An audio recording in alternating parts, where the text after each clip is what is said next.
Hi நண்பர்களே, hybrid இடத்துல பயணத்தில் டே அன்றைக்கி 11. எங்கே காலையிலே கணக்கான கிளம்பி போயிட்டு இருக்கேன் பார்க்குறீங்க. வேறு எங்கேயும் ஜிம்முக்கு தான். ஏன்னா நமக்கு இன்றைக்கி லோயர் பாடி ஒர்க் அவுட்டு. அதனால் காலையில் டவுசரை மட்டும் கிளம்பியாச்சு. வழக்கம் போல் ஸ்குவாட்ஸ் கூட ரெக்கார்ட் பண்ண மறந்துட்டேன். அதுக்கப்புறம் எக்ஸ்பிரஸ், அதுக்கப்புறம் பல்கேரியன் ஸ்பிளிட் ஸ்குவாட்ஸ்.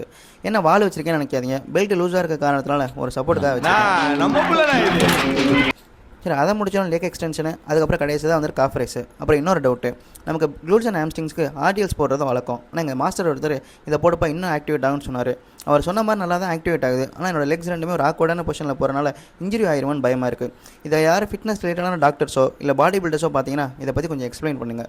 சரி அதை முடிச்சு வழக்கம் போல் ஸ்ட்ரெச்சிங் எல்லாம் பண்ணி முடிச்சுட்டு நம்ம அப்படியே வீட்டை பார்த்து கிளம்பியாச்சு. டவுசர் பாண்டியாக இருந்தனா டக்குன்னு பேண்ட்டு பாண்டியாக மாறிட்டு நம்ம கொஞ்சோட வண்டியில் ஏறி கிளம்பியாச்சு. ஏன்னா நமக்கு இன்றைக்கி ஒரு ஷாப்பிங் பண்ண வேலை இருந்துச்சு. அதுக்காண்டி கிளம்பிட்டு சொல்ல அப்போ தான் போகிற வரல இவரை பார்த்தோம். ஆள் என்ன ஒரு மாதிரி பூஸ்னாப்பில் இருக்காருன்னு நினைக்காதீங்க. பேர் முத்து தங்கம், பேருக்கு ஏற்ற மாதிரி ஆளும் சொக்க தங்கம். ரொம்ப நாள் கழிச்சு பார்க்குறதுனால அவர் கூட கொஞ்சம் நேரம் பேச்சை போட்டு அப்படியே நமக்கான ஜாமானெல்லாம் வாங்கிட்டு வீட்டுக்கு வந்துட்டு அதை நம்மளும் சமைக்க ஆரம்பிச்சாச்சு. எப்போவுமே இன்றைக்கி செய்கிறத செய்யாமல் கொஞ்சம் வித்தியாசமாக செய்யலான்னு முட்டை மட்டும் காலனை ஊற்றி முட்டை காலம் நானே ஒரு பேரை வச்சு செய்ய ஆரம்பிச்சிட்டேன். ஆனால் நல்லா தான் இருந்துச்சு. அதை முடிச்சு சாப்பிட்டு ரெஸ்ட் எடுத்துன்ற சொல்ல நம்ம கொஞ்சம் கால் பண்ணி வாடா வெளில போகணுன்னு கூப்பிட ஜூஸ் வாங்கி கொடுத்தா தான் நான் வருவேன்னு நான் சொல்ல சரி வா போகலான்னு சொல்லி இங்கே கூட்டிகிட்டு வந்துட்டான். எங்கள் ஊரில் இருக்க one of the OG spot இது. ரொம்ப நாள் கழிச்சு இங்கே வந்தோம். ஜூஸை குடிச்சிட்டு அவனுக்கான வேலையெல்லாம் முடிச்சுட்டு வீட்டுக்கு வந்து ரெஸ்ட்டும் எடுத்துகிட்டு இன்றைக்கான வாக்கிங்கை முடிச்சுட்டு அப்படியே நாளே முடிச்சாச்சு. ஓகே நண்பர்களே, மறக்காமல் ஃபாலோ அண்ட் சப்ஸ்கிரைப் பண்ணியிருக்கேன். ஏன்னா பின்னாடி யூஸ் ஆகும். Tata bye.